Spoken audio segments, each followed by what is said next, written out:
उज्जैन से इस वक्त की एक बड़ी खबर है, जहां पर बीजेपी नेता दीपक शर्मा का परिवार 30 जून से लापता है।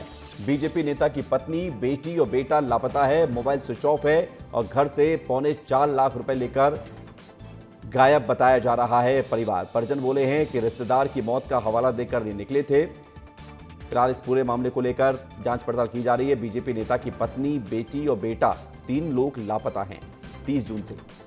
इस मामले में सीएसपी सुमित अग्रवाल का कहना है कि इस पूरे मामले को लेकर जांच पड़ताल जारी है। 30 जून से बीजेपी नेता का परिवार गायब है और घर से पौने 4 लाख रुपए भी गायब हैं।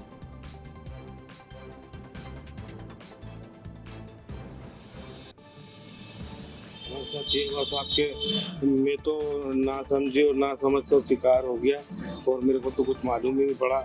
मेरी फर्स्ट क्लास ग्रेजुएट लड़की जो है ना मालूम कहाँ चली गई और जो है मेरी पत्नी, जवान पत्नी मेरी 45 साल की, और जो है वो भी गायब हो गई। मेरा जवान बेटा है 14 साल का, वो भी गायब हो गया और पुलिस ने मेरी गुमशुदगी की रिपोर्ट दर्ज करी। जो है मतलब बहुत गलत तो करके वारदात करके क्या बना दिया।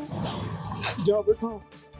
जी, फरियादी दीपक शर्मा द्वारा थाना चिमनगंज पर आकर बताया गया है कि उनके परिवार के लोग मिसिंग हैं। इस पर से थाना चिमनगंज में गुमशुदगी पंजीबद्ध कर और उसकी जांच की जा रही है।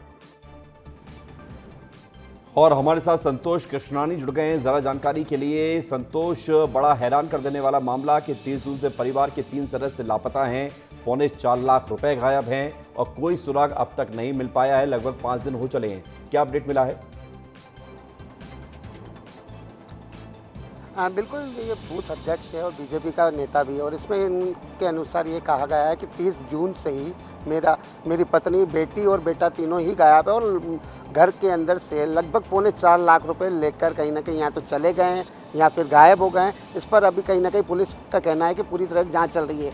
लेकिन सबसे बड़ी बात तो इतने दिनों से अगर परिवार पूरा गायब है तो दीपक शर्मा ने जिस प्रकार पुलिस से गुहार लगाई, तो पुलिस आखिर इतनी ढील पुल क्यों कर रही है? क्योंकि ये बड़ा संगीन मामला है। पत्नी गायब होना, 21 वर्ष की बेटी है, बेटा गायब है, तो आखिर अभी तक इसका पता क्यों नहीं लग पाया? क्यों कॉल ट्रेस नहीं कर पा रहे हैं? या इनके जो रिश्तेदार हैं या अन्य लोग हैं उनसे क्यों पूछताछ नहीं कर रहे? इस पर बड़ा सवाल है। जैसे ही दीपक शर्मा से हमारी बात होती है तो उनका यही कहना है, मैं लगातार थाने के चक्कर काट रहा हूँ और अभी तक मेरे परिवार का कोई अता पता नहीं मिल रहा है। हो सकता है कि परिवार की अनबन हुई हो, आखिर कुछ तो कोई सुराग मिले। बिल्कुल संतोश, कई सारी संभावनाएं हैं, लेकिन सबसे बड़ी बात है कि परिवार का पता लगना बेहद जरूरी है कि परिवार का पता चले कि 3 लोग कहां पर चले गए हैं। शुक्रिया, आप नजर बना के रखें, अपडेट आपसे हम लेते रहेंगे इस मामले को लेकर।